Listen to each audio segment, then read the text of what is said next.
Hey guys, and welcome back. I'm Seiben here for the Aether Hub, bringing you more Magic the Gathering lore. In today's video, we'll be continuing the story of Aether Revolt. With only 2 articles left in total, we're really about to hit the conclusion for this story arc as we see what will drag our heroes to the domain of Nicol Bolas, the plane of Amonkhet. Today, however, revolution continues as our heroes look to disrupt Tezzeret and his Planar Bridge. The original plan set by the Renegades and the Gatewatch had fallen apart around them. While Pia and her allies managed to clear a massive ether turret from the spire's defenses, the hope of Giapur, the Thopter packing an ether disruptor set to disable the Planar Bridge, was no longer functional. In a last-ditch effort to salvage their plan, Chandra and Gideon decided to board the hope of Giapur and agreed to be shot into the spire. Chandra, using her destructive flames, would take care of the bridge from there. Yet there was still one major problem: Tezzeret himself. Being an accomplished artificer, he of course had the power to stop the Thopter in mid-flight, killing the 2 Planeswalkers before they could even make it to their target. Hope for their success remained with the necromancer Liliana Vess, the least trustworthy of the Gatewatch, with a major grudge against Tezzeret. Gideon had agreed to send Liliana to distract Tezzeret in order to allow the disrupting Thopter to pass uninterrupted. Yet Liliana wanted nothing more than to just kill him instead. Everything else was ready. Now the story turns to these 2 Planeswalkers with a long and complicated history. Can Liliana prove to be the distraction she promised? As she walked towards the spire, Liliana spied a fallen consulate officer. Poor thing, crushed as his Thopter crash-landed. Never one to waste a good advantage, she whirled her hand above the corpse, jolting it with a cloud of black mana. In response, the body returned to the world of the living. Liliana was always comfortable around the dead. She had even gotten used to the smell, and now, ready to face Tezzeret, death would again be her closest ally. As she approached the main entrance to the spire, a squad of consulate officers appeared and blocked the path. Good! More bodies to add to her personal guard, she originally thought. But as the officers collectively gasped at the sight of her risen zombie, a voice she could only describe as her conscience spoke out to her.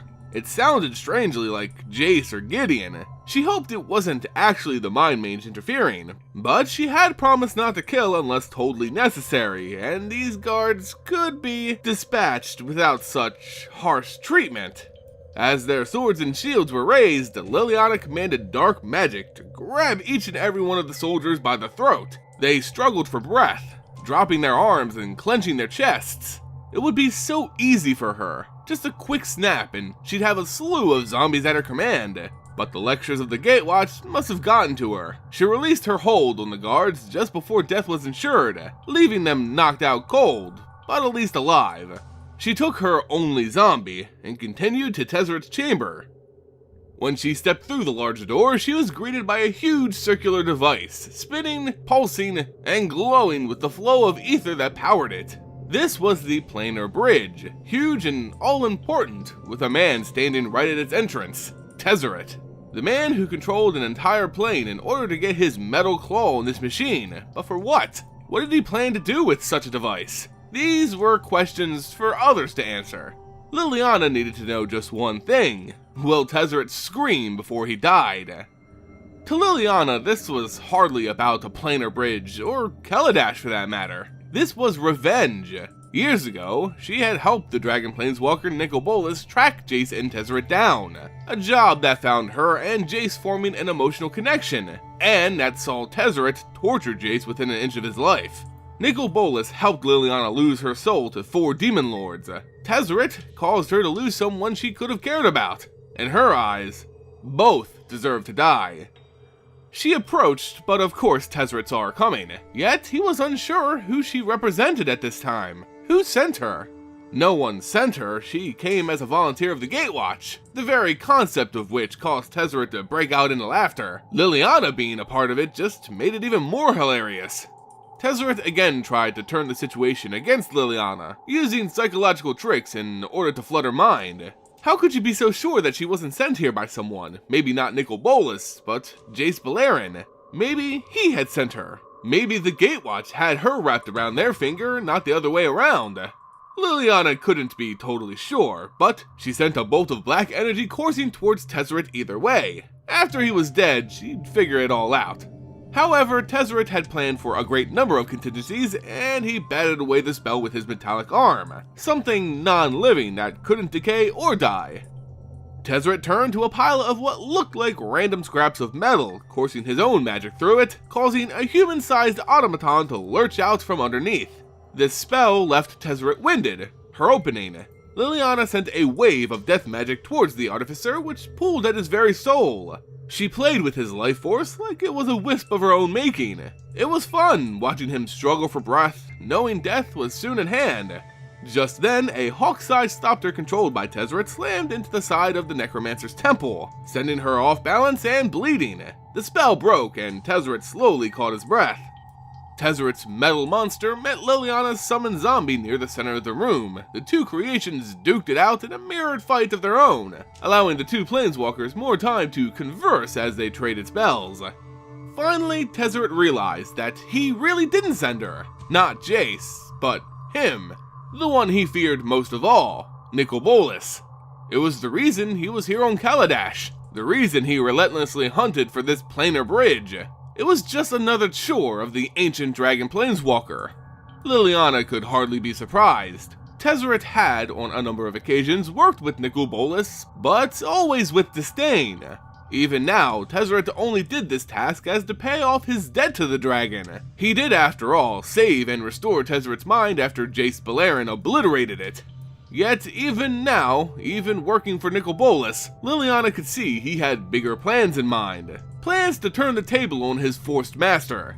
But even Tezzeret couldn't be that stupid. Nicol Bolas had everyone under his scaly thumb. There's no way he actually believed he could take the dragon by surprise. Yet again, Tezzeret always was somewhat cocky. More bolts of black death, again deflected by wisping shards of metal, and more questions in need of answering. Liliana's zombified minion tore through the metal fastenings that gave Tezzeret's construct the ability to move, finally a break in the tide. Now the fight was seemingly 2-on-1.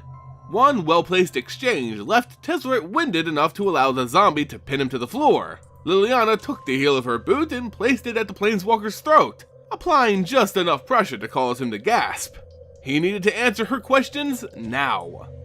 She first asks about Nicol Bolas' plans. Why does he want to Planar Bridge? Yet the dragon was smart enough to avoid divulging his plans to a minion like Tezzeret. He had no knowledge of his intentions for the machine, only that he wanted it. Next question, where's the dragon planeswalker now? With the added help of a little more pressure, Tezzeret eked out a single word, Razakath. Suddenly, Liliana was filled with dread. Razakath, one of her demon lords who controlled her very soul. She had made her deal with these demons through Nicol Bolas, and this one was conducted on the plane of Amonkhet, Nicol Bolas' preferred home. With this realization, Liliana was ready to end Tezzeret's miserable life. But just then, the thopter known as the Hope of Gearper smashed through a window and landed near the Planar Bridge. The plan, of course. She knew what was coming next, so she jumped behind a solid wall to avoid its pulse, leaving Tezzeret in the loving embrace of her zombified minion.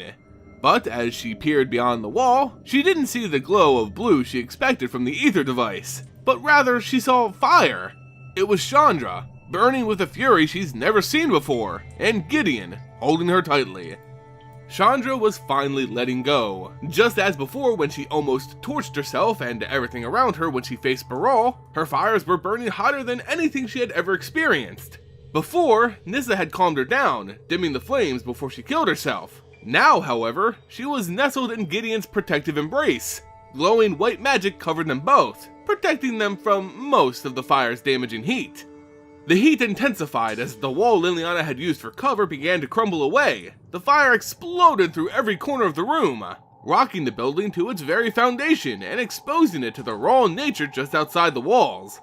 The Planar Bridge was left nothing more than a smoldering pile of scrap. Debris covered the room, burying Liliana and probably anyone else who may have survived. Stupid girl, she killed herself to stop the portal. At least this is what Liliana thought. After freeing herself, Liliana pulled and called for her zombie minion, but nothing answered. No dead answered. This meant Chandra had survived thanks to beefcakes, but it also meant Tezzeret was alive as well. She met up with her fellow Gatewatchers, trying to debrief them on everything Tezzeret had divulged about Nicol Bolas and their plans. It wasn't much, but they needed to gather with the others and discuss their next move immediately. The direct threat to Kaladesh had ended, but the threat to her, the others, and the multiverse was stronger than ever. And there you go guys, the next chapter of Aether Revolt here on the Aether Hub, with just one final article to go. Kaladesh is now seemingly in the clear, with just the residual consulate forces left to be negotiated with by Pia and her Renegades. Peace looks to finally be in reach for this war-torn plane, and at last, Tezzeret had been defeated. Yet, in his defeat, more questions arose. What did Nicol Bolas want with this machine? What is he planning? And where has Tezzeret slithered off to? All we know for now is that Amonkhet is the next plane in sight. But will the entire Gatewatch band together for such a dangerous journey against such a dangerous foe? Anyway, for this week's standard story giveaway, you'll all be entering for a chance to win a copy of Battle at the Bridge and Dark Intimations.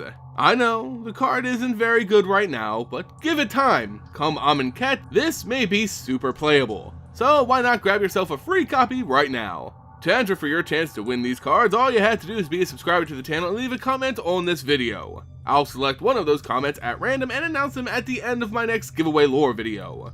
So to wrap things up, if you enjoyed the video and want to support the Aether Hub and future giveaways like this, go ahead and give the video a like, share, and subscribe to the channel for more awesome MTG content. As always guys, thank you all so much for watching, and I'll see you next time here on the Aether Hub.